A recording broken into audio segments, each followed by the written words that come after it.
खाधा ऐं खोराक त सभु कंहिंखे पसंदि हूंदा आहिनि। सभु को चाहींदो आहे त अहिड़ियूं शयूं खाए जेके नरगो ज़ाइके में वणंदड़ हुजनि, पर उहे सिहत लाइ पिणु फ़ाइदेमंद हुजनि। छो त सिहत कुदरत जी हिकु नेमत आहे। उनजो ख़्यालु न कजे त माण्हूअ जी ज़िंदगी अधूरी बणिजी वञे थी। अॼु असां अहिड़ी घुर्ज खे नज़र में रखंदे हिकु अहिड़ी खोराक आंदी आहे जेका नरगो खाइण में वणंदड़ पर सिहत जे बि केतिरनि ई फ़ाइदनि वारी आहे। अहम ॻाल्हि त उहा लड्डूअ जी सूरत में हुजण करे नंढे ॿारनि खे बि वॾे शौक़ सां खाराए सघिजे थी, जेका आहे इल्सीअ जा लड्डू। इल्सीअ जे ॿिज ऐं तेल जे फ़ाइदनि जी थी सघे थो त कंहिंखे ख़बर हुजे। असां बि हिते मुख़्तलिफ़ भेरा इल्सीअ जे ॿिज ऐं तेल जे फ़ाइदनि बाबति ॿुधाए चुका आहियूं, पर छा तव्हांखे ख़बर आहे त इल्सीअ जा लड्डू बि ठाहे खाई सघजनि था, जेके ज़ाइके में बि वणंदड़ हूंदा आहिनि ऐं उन्हनि जा सिहत लाइ बि वॾा फ़ाइदा हुजनि था। सिहत जे माहिरनि जो चवणु आहे त इल्सीअ जे ॿिज में रॻुनि जे केतिरनि ई मसइलनि जो हल मौजूद आहे। इल्सीअ जो ॿिज औरतुनि जे लाइ इंतिहाई फ़ाइदेमंद साबित थिए थो। उन में ओमेगा 3 ऐं फैटी एसिड्स जो बि झझो मिक़दार हूंदो आहे, जंहिंसां चमड़ी साफ़,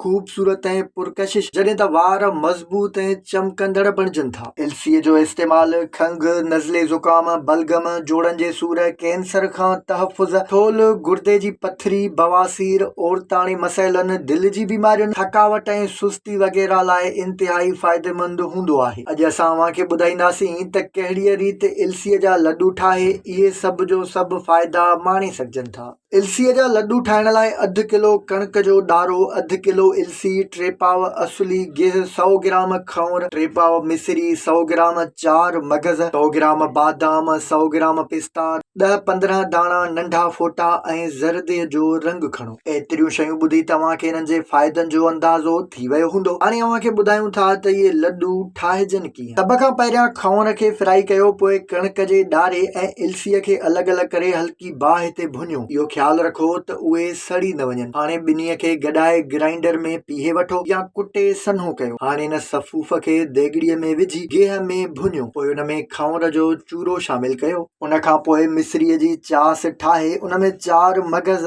बादाम, पिस्ता, नंढा फोटा ऐं ज़रदे जो रंग विझो। उनखे सही नमूने गॾाए इल्सी, कणिक ऐं खौर वारो सफ़ूफ मिलाए ॿीहर गॾायो ऐं उनखे बाहि ते भुञंदा रहो। जंहिं वक़्तु तव्हांखे लॻे त खोराक सही नमूने पची तयार थी वई आहे त उनखे बाहि तां लाहे हल्को थधो थियण सां उन जा लड्डू ठाहियो ऐं आख़िर में कंहिं साफ़ दॿीअ में महफ़ूज़ कयो। नेराने या राति जो सुम्हण खां अॻु तोड़े ॾींहं जो कहिड़े बि वक़्तु उहे लड्डू खाइण सां तव्हांखे थोरे ई ॾींहंनि में पंहिंजी सिहत में फ़र्क़ु पाण महसूस थींदो।